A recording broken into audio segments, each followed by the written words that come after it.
Today, I'm sharing a powerful and deeply emotional story about a strong Black woman fighting to keep the family she built against all odds. It's a story about love, injustice, and courage, one that many people don't hear about enough. If you care about real stories that matter, make sure to hit that subscribe button and turn on notifications so you don't miss any updates. Let's dive in.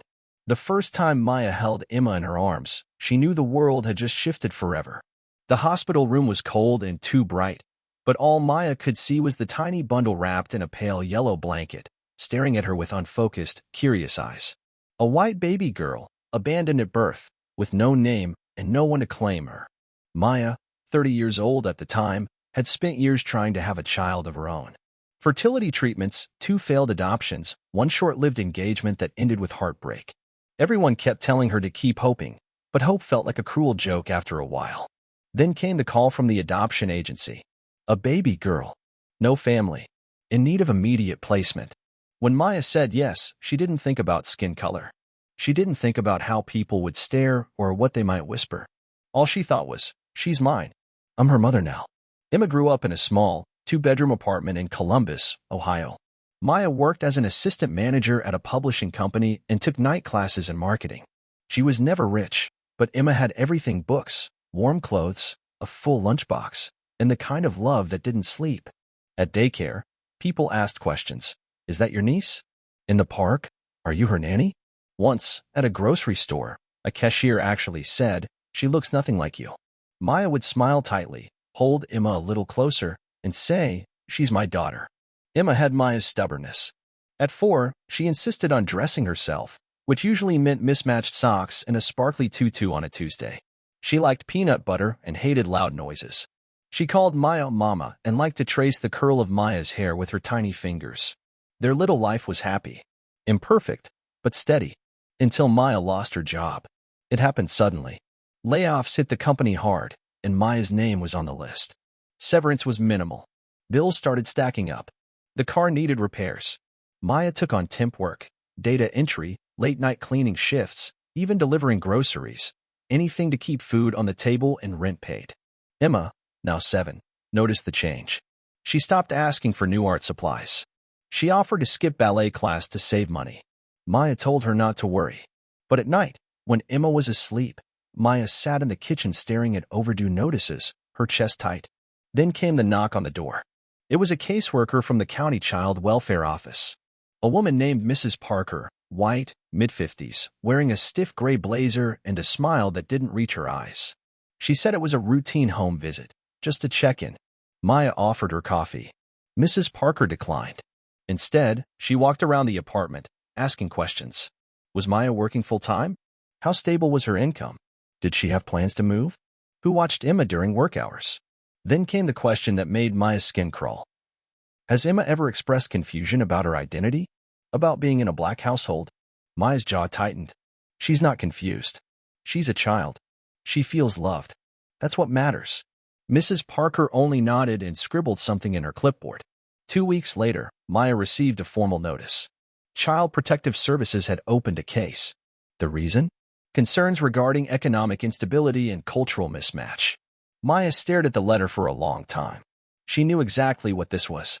Maya had seen this before, not in her own life, but in the lives of women she knew, women she'd met at adoption seminars, parenting groups, or support circles. Black mothers raising white children, always under the microscope, always explaining themselves. But this was different. A formal case. A threat. She called the number listed on the letter and was transferred to a man named Mr. Daryl Wexler, the supervisor assigned to her case. His tone was polite but clipped. He confirmed the report had been filed and that there would be a court hearing in 60 days to determine the ongoing suitability of the home environment. I don't understand, Maya said, clutching the phone, her hand trembling. Emma is safe. She's fed. She's loved. I'm sure you believe that, Wexler replied smoothly. But a child's long-term welfare includes cultural and emotional development. There's a concern. What concern? Maya snapped. That she's being raised by a Black woman? There was a pause. I didn't say that. You didn't have to. After the call, Maya sat on the floor and cried. Silent, heavy sobs that made her chest hurt.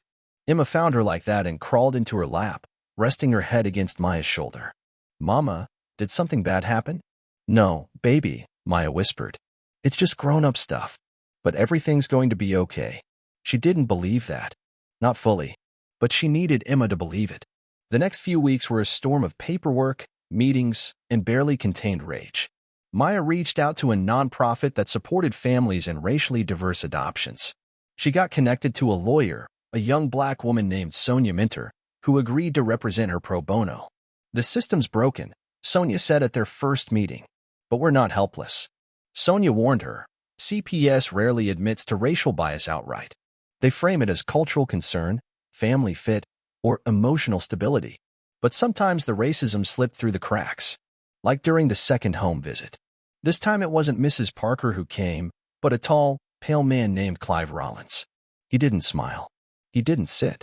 He paced the living room slowly, looking at Maya like she was a suspect in a crime. He asked Emma to step into the kitchen so he could speak to Maya alone. I'm going to be direct, he said. There are people on this case who think Emma might be better off in a home that reflects her identity. She has an identity, Maya said, standing tall. She's loved. She's secure. She's a little girl with a mother who'd do anything for her. He tilted his head. But you're not her biological mother. And the foster homes you'd place her in, are they full of biological parents? No response.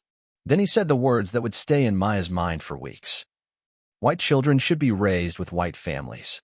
She wanted to scream, to throw something, but she only clenched her fists and stared him down. Emma peeked back in, wide-eyed, clutching her stuffed bunny. Maya immediately softened her voice. Everything's okay, sweetie. Go back to your drawings.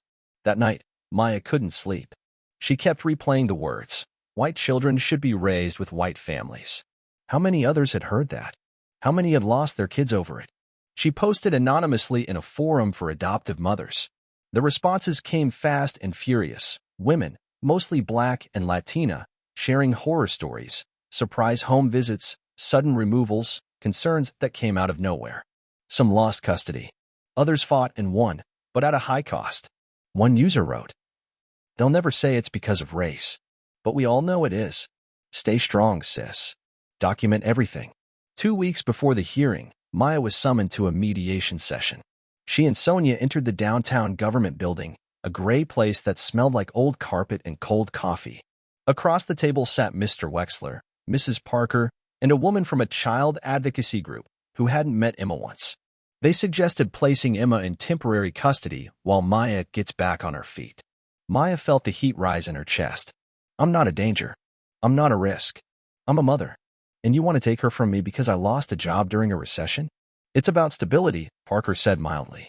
Sonia cut in, sharp as glass. No, it's about optics. You're uncomfortable with a black woman raising a white girl. Don't pretend it's about income when foster families live on stipends. The room went cold. Maya didn't back down. I'm not giving her up. Not now. Not ever. Outside, Sonia took a deep breath. They're not going to back down. This is going to court. And we're going to need character witnesses, letters, maybe even media attention. Media? Maya asked. If it comes to that, they don't like public scrutiny. Maya thought of Emma, of her laughter, her sleepy cuddles, the way she hummed while brushing her teeth. They picked the wrong mother to mess with. The morning of the court hearing, Maya stared at her reflection in the mirror, tying her long braids back neatly. She wore a simple navy blue dress, professional, quiet, respectable. The kind of outfit that wouldn't give them an excuse to say she looked angry or too bold. Emma was with a trusted neighbor, Mrs. Kaminsky, a retired nurse who had grown fond of the little girl. She'd written a glowing letter on Maya's behalf. One of many. Sonia met Maya at the courthouse steps. She carried a thick folder of documents, character letters, financial statements, therapy records, photos. They have opinions, Sonia had said earlier. We have facts. The courtroom was small. A judge with gray hair and wire-rimmed glasses presided over the case. The CPS side looked cold and corporate. Wexler, Mrs. Parker, and a young white woman with a laptop who barely looked up. Maya sat straight, calm, but ready. The proceedings began. Wexler claimed they had no bias and that the decision to challenge custody was based solely on the child's welfare. He cited Maya's job loss, the potential instability, and, subtly, the lack of shared cultural experience between Maya and Emma. Sonia stood up slowly. Your Honor, We have over a dozen signed statements attesting to Maya Lewis's capabilities as a parent, from neighbors, teachers, coworkers. We have photos of family events, school plays, doctor visits. And we have a letter from Emma's pediatrician who has observed their bond for over 3 years. She handed the folder to the clerk. Maya's heart pounded, but she kept her face still. Ms. Lewis adopted Emma legally. She is her mother, emotionally, legally, and practically. And to suggest that race disqualifies her from that role is not only unfounded, it is unethical. The judge raised a brow. The state denies that race played any part. Sonia stepped forward. Then let's talk about what did. Maya lost her job, yes. But so did thousands of Americans. She acted responsibly. She cut expenses, reached out to assistance programs, applied for dozens of positions. In no world does that make her unfit. After a short recess, Maya was called to the stand. She took a breath, placed her hand on the Bible, and swore in. Sonia asked her the questions gently. How had she met Emma? Why had she chosen to adopt her? What was their life like? Maya spoke slowly, but with strength. I didn't choose Emma because of the color of her skin. I chose her because I fell in love with her. I was told she had been in and out of foster homes. She had nightmares. She didn't talk much. But when I met her, she clung to me. And she didn't let go. She paused. Since then, I've raised her through her first lost tooth, her first fever, her first day of school. We sing together. We argue about broccoli. We read bedtime stories every night. She calls me Mama because that's who I am. Nothing else matters. When cross-examined, Wexler's lawyer tried to poke holes. You said you applied to 27 jobs. How many called back? But Maya stayed calm. 2. I'm interviewing with one this week. I've also taken on freelance work and my rent is paid. Emma has never gone without. The judge took notes silently. At the end of the hearing, Sonia requested an adjournment to gather further community testimony. The judge agreed and scheduled a second court date 3 weeks later. As Maya left the courthouse, reporters waited near the steps. Someone had leaked the story. A woman shoved a microphone toward her. Maya, do you feel you're being targeted because of your race? She hesitated. I feel like a mother fighting for her child. And if race has something to do with it, I won't let that stop me. Sonia pulled her away before it escalated. That night, Maya tucked Emma into bed and sat beside her for a long time. The little girl looked up, her voice small. Am I going away, Mama? Maya swallowed the lump in her throat. No, baby. I promise. No one's taking you from me. Over the next few days, something unexpected happened. Strangers began messaging Maya on social media. Women of all races, single moms, adoptive parents, community activists. Some shared similar stories. Others offered help, legal support, media outreach, donations. Her story was resonating. Sonia was cautious. We don't want to turn this into a circus. The judge could see that as manipulation. But Maya felt a shift. For the first time, she wasn't alone. One evening, a letter arrived from a local teacher. She had never met Maya, but she wrote, I saw your story. I'm white. I have adopted children of color. What they're doing to you is wrong, and I'm testifying in court if you need me. 3 weeks. That's all Maya had before the next court date. 21 days to prove she deserved to keep her daughter. Every morning, she woke up with that deadline stamped on her chest like a countdown. Every night, she sat up in bed, scrolling through emails, reading messages of support, watching Emma sleep just to remind herself who she was fighting for. Sonia was relentless. We need more statements. From teachers, daycare providers, friends. We need to show this isn't just a legal case, it's a human one. Maya nodded. Let's do it. On a cold Saturday, Sonia arranged for a video recording session in a community center. One by one, people came. Some Maya knew, like Mrs. Kaminsky, the neighbor who babysat Emma. Others were strangers, touched by the story. One woman said, I'm a nurse. I worked with Maya's mother before she passed. If Maya is even half the woman her mama was, then she's the best mother that girl could ever ask for. A father who had also adopted spoke into the camera. If the roles were reversed, if a white woman had adopted a black baby, would we be here? Would CPS be knocking on her door the minute she lost her job? The room was heavy with truth. Meanwhile, Wexler's side wasn't staying quiet. A smear article appeared in a local conservative blog. Diversity mother can't even keep a job. Should she be raising our children? The article didn't use Maya's name, but it quoted court documents, casting doubt on her abilities. The comments were brutal. Sonia was furious. They're trying to make you into a symbol, not a person. That's dangerous. Maya was quiet for a moment. Maybe being a symbol is what will save Emma. One day, a letter arrived at Maya's apartment. No return address. Inside was a single sentence, typed in bold. White kids belong with white families. There was no signature, no explanation. Just that.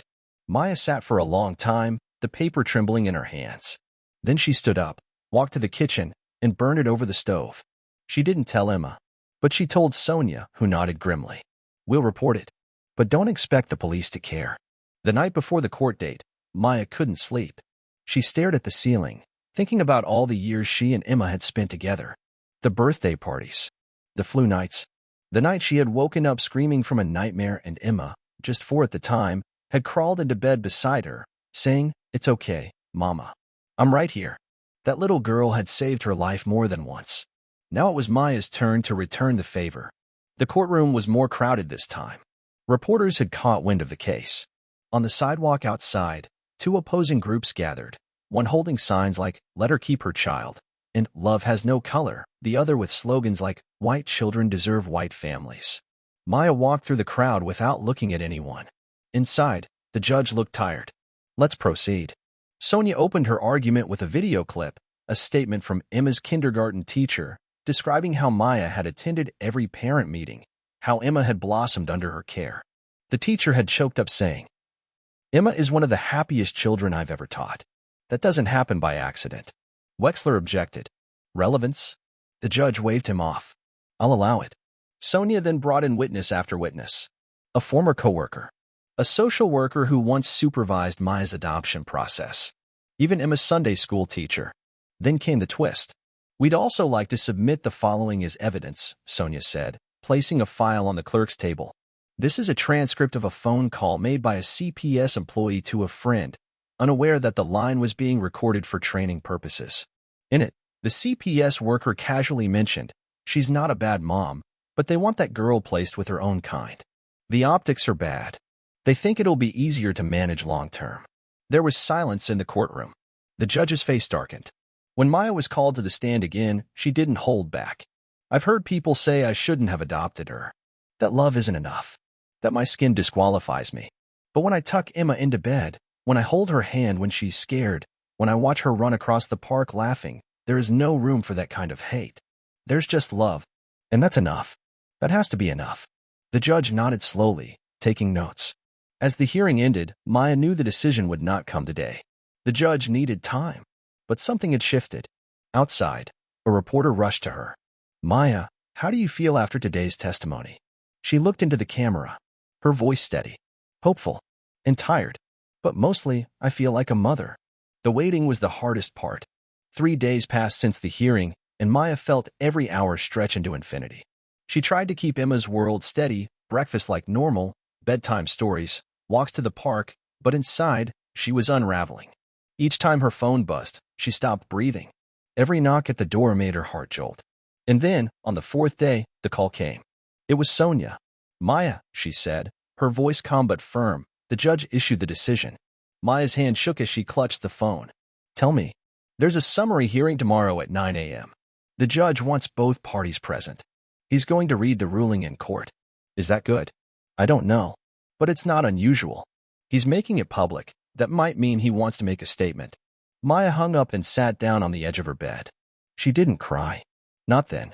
She just stared at the photo on her dresser, the one of her and Emma baking cookies, flour on their cheeks, smiling like the world could never break them. That night, Emma sensed something. Is it court again, Mama? Maya nodded. Yes, baby. Are they still mad, 'cause I'm not your real kid? Maya froze. She sat down beside her. Hey, you are my real kid. Real doesn't come from blood. It comes from here. She touched her heart. Emma leaned against her. I don't want to go anywhere. You're not going anywhere, Maya whispered. I promise. The next morning, the courtroom was filled. Not just with lawyers and officials, but with people. Strangers who had followed Maya's case. Mothers. Activists. Teachers. Even a few off-duty social workers. Wexler looked tense. His suit more rumpled than usual. He avoided Maya's eyes. Judge Hall entered quietly and sat down. His face unreadable. He cleared his throat. I've reviewed the evidence presented by both parties. The testimony, the written statements, and the supplemental audio file submitted by the defense. Silence. The judge continued. Let me be clear. This case is not just about custody. It is about who we deem fit to love a child and whether that definition is being shaped by prejudice rather than principle. He turned a page. I find the Department of Child and Family Services has failed to demonstrate sufficient cause to remove the child from Ms. Thompson's care. A wave of gasps swept through the room. Maya closed her eyes, tears already forming. The judge went on. Furthermore, I am ordering an internal review of the department's handling of this case. Any personnel found to have acted with bias or misconduct will be subject to disciplinary procedures. He looked directly at Wexler. This court is not in the business of upholding racism. Not in language. Not in policy. Not in silence. Wexler sat stone-faced, but his knuckles were white against the table. Outside, Maya stepped into the sunlight. Reporters swarmed. Cameras flashed. People clapped, some hugged her, others just nodded with tears in their eyes. But all Maya could think about was Emma. She rushed home, flung the door open. Emma ran into her arms. Mama, did they say yes? Maya dropped to her knees and held her close. They said yes, baby. You're staying home. Forever. Emma beamed. Told you. I'm your forever kid. The next few weeks passed in a blur. Sonia helped Maya file a formal complaint against the social worker who'd sent the anonymous letter. Others came forward too. A quiet wave began within the department, people finally speaking out. Local papers ran headlines like, Mother wins battle against racial bias in custody case. Judge condemns CPS over discriminatory practices. But for Maya, it wasn't about headlines. It was about brushing Emma's curls in the morning, holding her hand on the way to school, laughing over burnt pancakes on Saturdays. Life. Normal, beautiful, messy life. One evening, Maya sat on the porch as the sun set. Emma played in the yard with her dolls. Sonia stopped by with coffee. You okay? She asked. Maya nodded. I think I'm finally breathing again. You should share your story. Write about it. Speak. Other mothers are going through the same thing. Maya looked out at Emma and smiled. I will, but not for attention. For truth. So no one has to fight this hard just to keep love. Sonia raised her cup. To love. They clinked mugs. That night, Maya tucked Emma into bed. Can I stay little forever? The girl asked sleepily. Maya kissed her forehead. No, baby. You're gonna grow up and do big things. But no matter how big you get, you'll always be mine. Even when I'm old? Even when you're old. They lay there, tangled in warmth and quiet promises. Outside, the world was still imperfect. But inside their home, it was whole,